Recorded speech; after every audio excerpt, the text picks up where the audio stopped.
처음으로 데니를 만난 소녀. 그에게서 뭔가 특별한 것을 느꼈다. 단순한 노동자일 뿐이지만 그에게서 항상 풍기는 기운, 설명하기 어려운 왕족의 기운, 저항할 수 없는 매력을 느끼고 그에게 연락처를 남겼다. 그날 밤 골목길의 차가 흔들리기 시작했다. 차가 다시 조용해지기도 전에 데니의 친구가 분위기를 깨버렸다.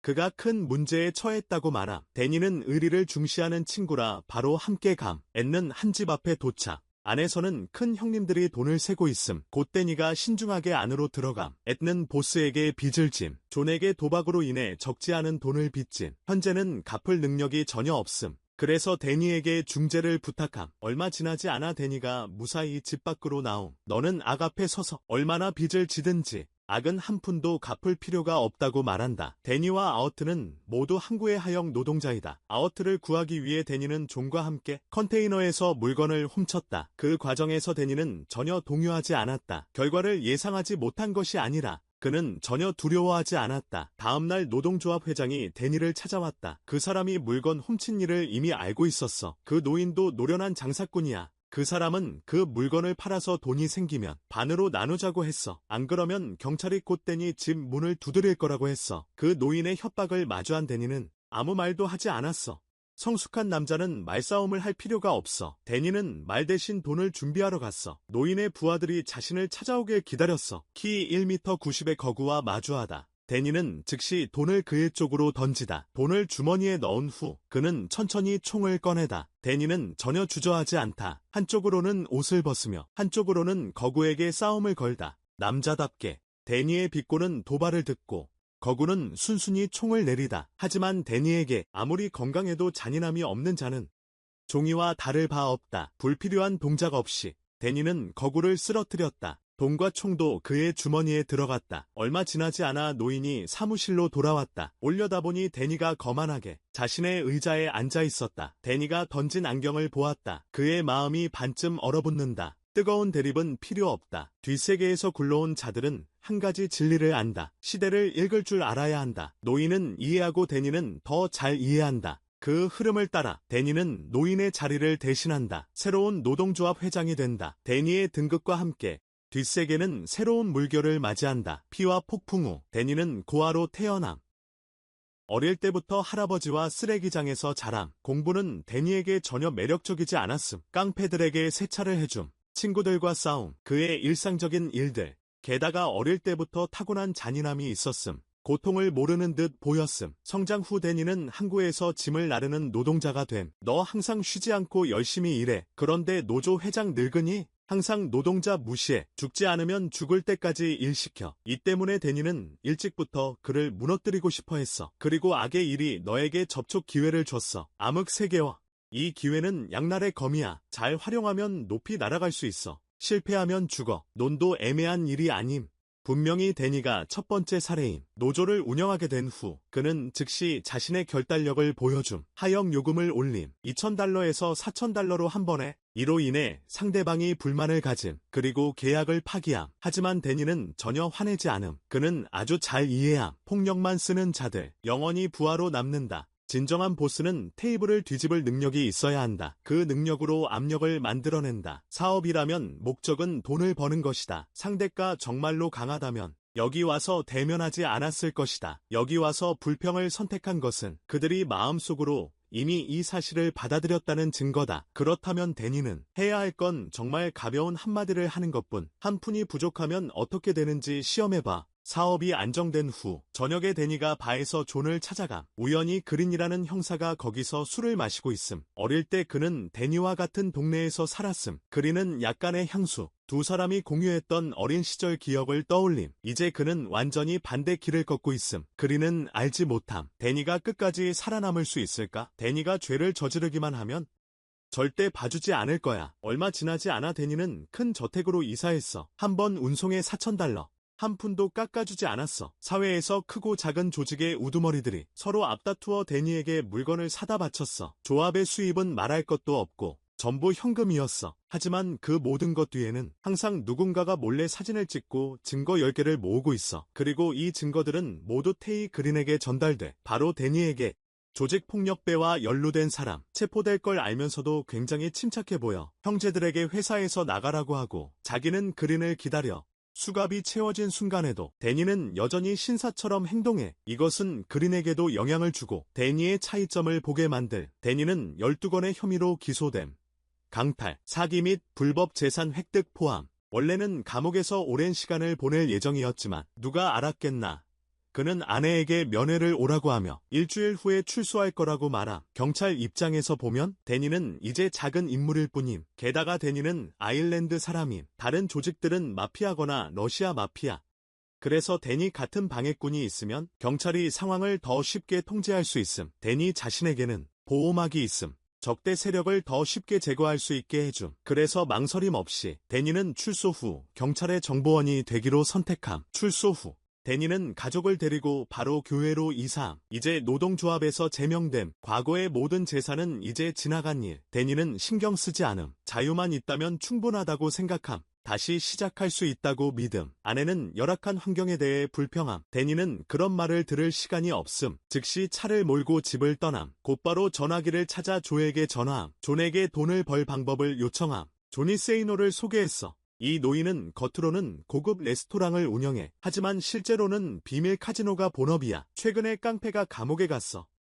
데니는 처음부터 다시 시작하는 걸 두려워하지 않아. 그리고 당연히 이 자리를 맡았어. 얼마 안 가서 2명의 옛 형제가 다시 그를 따랐어. 매일 데니는 두 사람을 데리고 총을 챙겨 도박장에 가서 돈을 받아내. 조산도는 한 지점이야. 매번 그가 경찰서에 보고할 때 항상 사소한 일들이야. 주된 목적은 물을 흐리게 하는 거야. 그 과정에서 그가 한번 쓰레기차 주인에게 이자를 받으러 갔어. 그는 상대방이 돈을 아주 깔끔하게 지불하는 걸 알아챘어. 단 한 푼도 빠짐없이. 데니는 즉시 친구로서 말을 걸었어. 하지만 머릿속으로 이미 쓰레기차 사업을 생각함. 다음날 뚱뚱한 놈을 집으로 초대해 밥을 먹음. 이 업계의 운영 방식에 대해 알아보려고 함. 원래 서로 대화가 잘 통하는 분위기였음. 예상 밖으로 근처에서 바이커들이 모여있음. 엔진 소리가 울리는 걸 들음. 데니 혼자 상대편의 마당으로 들어감. 스피커를 끄고 멍청한 놈들에게 5분 안에 여기서 꺼지라고 요구함. 상대편은 데니가 미쳤다고 생각함. 경멸 가득한 표정. 그가 욕하고 총을 꺼냄. 데니에게 빨리 꺼지라고 충고함. 데니는 조용히 돌아감. 그리고 부하들을 데리고 와서 그들을 위협함. 검은 총구의 그 무리들은 조용해짐. 그리고 데니, 상대에게 자신을 증명할 기회를 줌. 누구의 주먹이 더 센지 보자고 함. 처음엔 재미로 구경함. 결국에는 완전히 침묵. 데니의 숨결조차 변하지 않음. 그는 거의 그 부하를 조상과 만나게 할 뻔함. 절대 잔인한 말을 하지 않음. 절대 상황에 대해 불평하지 않음. 그리고 절대 포기하지 않음. 할 수 있으면 함. 할 수 없으면 죽음. 그것이 데니의 작업 방식. 그런 남자의 아내는 정해진 운명, 평온한 삶을 살 수 없음. 다음 날 데니가 존에게 잭을 만나러 데려다 달라고 부탁함. 마피아 두목잭. 데니는 더 이상 샌도에게 빚을 받아내고 싶지 않음. 차 사업을 하고 싶어 함잭. 하지만 사회에서 굴러먹으려면 어떤 일을 하든 관련된 두목에게 허락을 받아야 함. 잭은 데니가 깔끔한 사람이라는 걸 알고 그를 어렵게 하지 않고 허락함. 어쨌든 그는 수수료를 챙길 수 있음. 하지만 떠나기 전에 그가 데니에게 말했어. 이 업계를 독점하려면 잔인해져야 한다고. 조금은 냉혹해야 한다고. 그 말을 듣고 데니는 웃었어. 잔인하지 않으면 설 자리가 없다는 이치. 그건 이미 학창 시절에 깨달았어. 그 후 그는 인맥을 이용해 한 아마추어 복서를 알게 됐어. 그를 자신의 휘하로 데려왔어. 강력한 주먹을 가진 사람이 생겼어. 데니가 차례로 쓰레기장 주인들을 정리하기 시작했다. 얼마 지나지 않아 데니는 정리를 마치고 뚱보의 집으로 갔다. 뚱보는 사실 데니의 친구가 되었다. 쓰레기차 사업도 뚱보가 그를 이끌었다. 그래서 데니는 뚱보와 협상하여 인수하려 했다. 하지만 뚱보는 바보가 아니다. 이건 통합보호비를 걷는 형태가 아니냐. 내가 너를 형제로 생각했는데 너는 나를 개로 보는구나. 뚱뚱한 놈이 화를 내며 책상을 두드림. 데니가 다시 잭을 만나러 감. 뚱뚱한 놈을 봐줄 수 있는지 물어보려 함. 잭은 듣고 나서 전혀 배려하지 않음. 오늘 뚱뚱한 놈을 봐주면 내일은 마른 놈이 올 거임. 사업은 사업이지.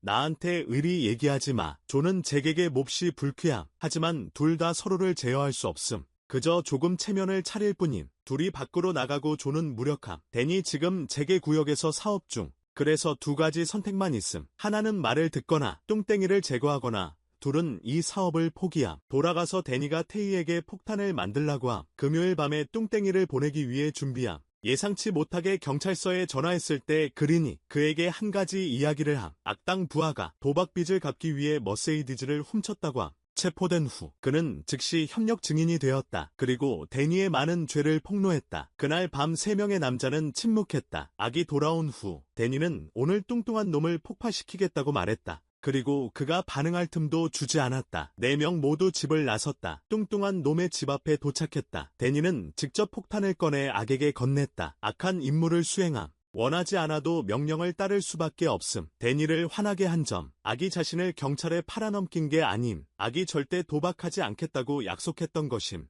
오늘 그는 경찰의 증인이 될 수 있음. 빚을 갚기 위해 내일은 적에게 유혹당해 강요받아 데니를 해칠 수도 있음. 이번 폭발로 악은 사라짐. 동시에 죽음을 경고하는 메시지. 뚱보에게 보내는 경고. 하지만 뚱보도 만만한 상대가 아님. 다음 날 그는 데니를 찾아 복수를 시도함. 데니는 단 한 발의 총으로 뚱보를 보내버림. 이로 인해 차 안에 있던 운전사는 겁에 질림. 바지에 실수한 운전사를 보니 단순한 운전사였음. 그래서 데니는 그를 죽이지 않음. 연속으로 2명을 죽인 후 데니는 아무렇지 않게 경찰서로 감. 경찰, 악의 죽음에 대해 데니는 모른다고 말함. 뚱보의 죽음에 대해서는 데니가 더욱 태연함.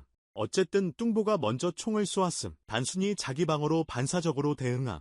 이 진술에 대해 운전사도 신문을 받고 똑같이 말함. 그는 데니의 모든 것을 무시하는 눈빛을 봄. 그리고 어떻게 말해야 목숨을 지킬 수 있는지 잘 알고 있음. 이번에 그리는 데니를 어떻게 할 수 없었어. 신문이 끝난 후 그는 데니를 풀어줄 수밖에 없었어. 이번은 이전과는 달랐어. 삶은 계속해서 때리고 베고 그것은 그의 아내를 극도의 긴장 상태로 만들었어. 그래서 그녀는 아이들을 데리고 데니를 영원히 떠났어. 이번 떠남은 돌아오지 않는 것이었어. 데니는 설명하지 않았어. 붙잡지도 않았고 따라가지도 않았어. 그렇게 4년이 흘렀다. 데니는 여전히 암흑 세계에서 활약 중이다. 노부인 이웃을 봤다. 집세를 감당하지 못해 이사를 가야 했다. 데니는 두말 없이 노부인을 대신해 돈을 지불했다. 노부인은 아일랜드 사람이다. 때때로 그녀는 조금 까칠하지만 데니는 결코 무례하게 행동하지 않았다. 사실 데니는 매우 원칙적인 사람이다. 평범한 사람들에게 항상 신사다운 태도를 유지함. 그래서 그를 이해하는 사람들의 눈에는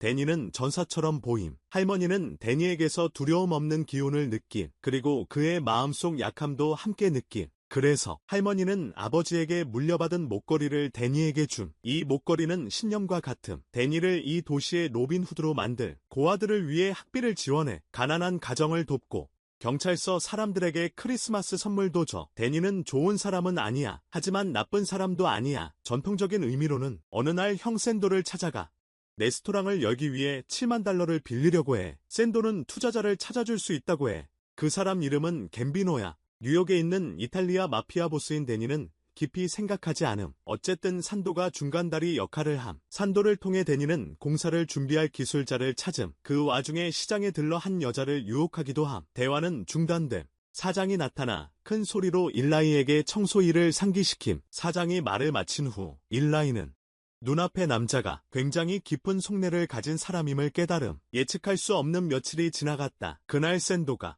갑자기 데니에게 말했다. 뉴욕에서 온 7만 달러가 사라졌다고. 샌도가 데니에게 돈이 사라졌다고 설명했다. 하지만 마피아를 위해 몇 가지 일을 하면 갚지 않아도 된다고. 데니는 놀랐다. 돈을 받은 적이 없다고 반박했다. 어떻게 빌린 것으로 계산할 수 있냐고. 산도는 마피아에게 응답한다. 관심 없고 부채. 승인된 순간부터 발생했다. 데니는 산도의 사람 때문에 돈이 사라지면 산도가 책임져야 한다고 주장한다. 데니의 의도는 명확하다. 이 돈을 갚아야 한다면 산도가 갚아야 한다. 하지만 산도의 눈에는 그는 단지 한 사람을 도울 뿐이다. 비록 돈이 데니에게 가지 않았지만 하지만 돈을 빌린 순간부터 모든 비용은 데니에게 넘어감. 하지만 데니의 양보하지 않는 태도를 보고 샌도는 말없이 차를 몰고 떠남. 그는 상금을 내걸음. 데니를 죽이는 사람에게 그 돈이 주어질 것이라고 함. 샌도와의 갈등에 대해 존은 특별히 데니를 밖으로 불러내 그에게 패배를 인정하고 돈을 갚으라고 충고함. 지금 온 조직이 산도의 이름을 알고 있어. 현상금이 걸렸다는 것도 가장 중요한 건 현상금 액수 겨우 2만 5천 달러라는 거. 이 금액은 데니에게 모욕적인 수준. 게다가 평생 양보라는 단어를 몰랐던 사람. 존은 데니의 성격을 잘 알고 있어. 1X0에게 조언을 해도 소용없다는 걸 알았어. 식사 후 데니는 차를 몰고 떠났어. 조금 가다가 갑자기 라디오에서 이상한 소리가 들림. 이번 폭발에서 데니는 운 좋게 살아남음. 영향을 받지 않았을 뿐만 아니라 엘리와 데이트까지 함. 일라이의 집을 떠남. 형제들이 폭약을 준비해 놓음. 데니는 그들에게 자신의 집 뒷문에서 기다리라고 함. 이전 폭발 이후 경찰이 데니를 감시하기 시작함. 그래서 샌도를 폭파시키기 위해 경찰을 따돌려야 함. 경찰들을 따돌려야 데니 집에 빠르게 들어가서 문으로 나감. 그들 뒤따라가서 샌도의 차를 빠르게 찾음. 폭탄 설치 후 데니와 동료 서둘러 자기 차로 돌아가서 기다림. 샌도 혼자 차에 올라 시동을 검. 그 순간 데니 갑자기 한 노인을 봄. 노인이 다치지 않게 하기 위해 급히 달려감. 이번 폭발로 샌도는 산산조각이 남.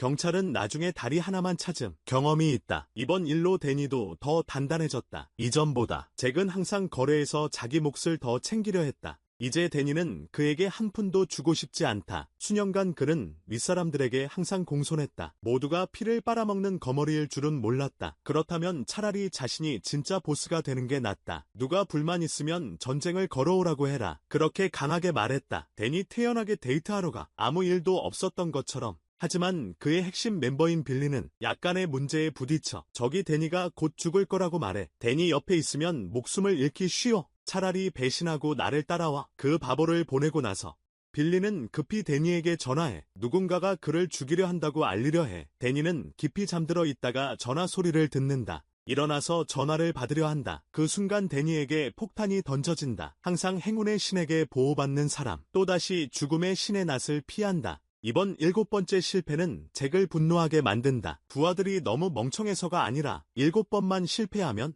데니가 반격할 기회를 얻기 때문이다. 그래서 더 이상 숨기지 않는다. 그들이 데니에게 직접 총을 쏨. 그가 운동하던 바로 그 자리에서. 하지만 보내진 놈들은 그냥 길바닥 양아치들. 총 쏘는 실력도 형편없고 쥐처럼 겁쟁이들. 데니가 반격을 계획하던 중 존이 그를 직접 찾아옴. 존과 잭은 각각 두 조직의 두목으로 여겨짐. 잭이 몰락하면 존이 교주 자리에 오를 수 있음. 그래서 그는 데니와 동맹을 맺고 싶어함. 함께 잭을 쓰러뜨리자. 존이 참여했다.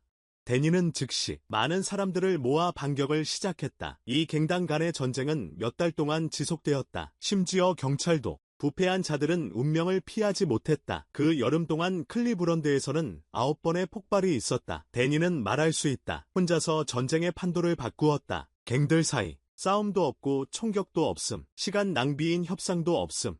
총성 뒤에 남는 건 두려움뿐. 처음부터 끝까지 데니는 평온함을 유지함. 얼마 후 일라이에게 반지를 선물함. 반지의 면이 바깥쪽을 향하면 독신을 원한다는 뜻, 안쪽을 향하면 상대를 받아들일 준비가 되었다는 뜻. 데니는 일라이에게 서두르지 말라고 말함. 내가 이 놈들 처리할 때까지 기다려. 이 놈들 둘이 다른 곳으로 이사 갈 거야. 남은 건 외로운 지휘관 하나뿐. 겁에 질려서 바지에 오줌 쌌어. 터지지 않으려고. 뉴욕에서 사람을 불러 해결하려고 했어. 상황이 바뀌어서 데니가 그를 만나고 싶어해. 데니를 만나자마자 상대방에게 $200만 투자해달라고 요구했어. 이 돈은 데니가 협동조합 설립에 사용할 것. 전국적으로 토지와 식품, 가축을 위한 협동조합. 투자자로서 데니는 이익의 50%를 나눌 준비가 되어 있음. 동시에 그는 클리브런드를 떠날 것, 더 이상 사람들이 불편해하지 않도록 그를 보는 일이 없게 하기 위해. 이 말은 기아의 보스에게 큰 충격을 줌. 그의 조직에서 많은 사람을 죽였던 자, 이제 $200만 요구하며 떠나려 함. 명백히 다른 사람을 무시하는 태도. 하지만 보스는 아무 말도 하지 않았다. 그는 검토해보겠다고만 말했다. 데니와 존이 떠난 후 그는 즉시 부하들에게 데니를 제거할 방법을 찾으라고 지시했다. 데니, 뉴욕에서 온 마피아들은 모두 하나의 원칙을 알고 있다. 전문적인 일은 전문가에게 맡겨야 한다는 것. 그래서 그는 전문 킬러를 불렀다. 데니는 전혀 눈치채지 못했다. 그는 상대를 전혀 신경 쓰지 않았다. 하지만 여전히 조심해야 해. 처음부터 상대방이 직접 공격할 생각은 없었어. 존, 오랫동안 함께한 친구. 데니 앞에서 마지막 숨을 내쉬었어. 사실 이 세상에서 살아남는 사람들 마음속에 이미 준비가 되어 있어. 오늘 죽을지 내일 죽을지. 이 길은 원래 돌아갈 수 없는 길이야. 존이 죽은 후 데니의 주먹이 아래층으로 유인당했어. 상대가 총을 쏴서 그를 보내버렸어. 가장 충성스러운 빌리가 부두로 유인당했어. 반응할 틈도 없이 컨테이너가 폭발했어. 순식간에 데니의 주변 사람들이 모두 죽었어. 그날 그린이 그를 찾아왔어. 여러 해 동안 데니가 많은 사람을 죽였지만 그래도 민중을 해치는 자들을 제거한 셈이야. 오래된 지인이야. 그래서 그린이 말해줌.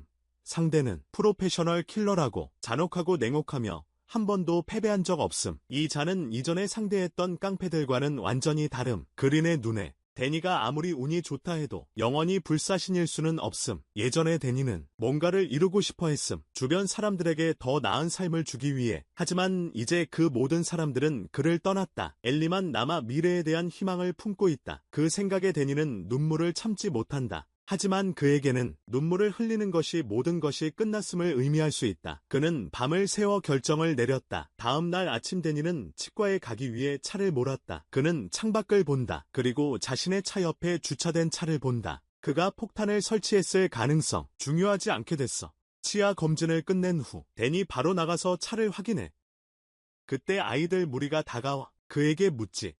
전설적인 아일랜드 남자인지. 아이들은 아일랜드 남자가 용감하다고 소문내. 데니 대답하지 않고 미소만 지어. 그리고 아이들에게 빨리 떠나라고 말해. 한 아이가 가지 않자 데니가 소년을 오랫동안 바라본다. 이웃이었던 사람이 준 목걸이를 꺼내 소년의 목에 걸어준다. 이 세상에 왔을 때, 떠날 때 아무것도 가져갈 수 없지만 적어도 무언가를 남길 수 있다.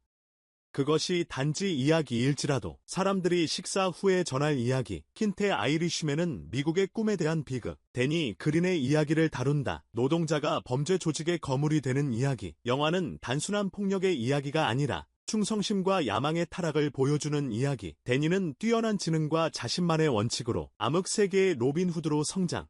하지만 결국 자신이 야망과 잔혹함에 의해 파멸, 사랑하는 모든 사람을 잃게 됨. 영화는 보여줌. 권력의 대가는 고독과 죽음이라는 것을. 죄의 길은 절대 행복한 결말로 이어지지 않는다고 단언. 영화의 가치는 명성에 있고 영화 리뷰의 가치는 감상에 있음. 오늘 이야기는 여기서 끝. 봐줘서 고마움. 이 영화 어떻게 생각함? 댓글로 남겨줌.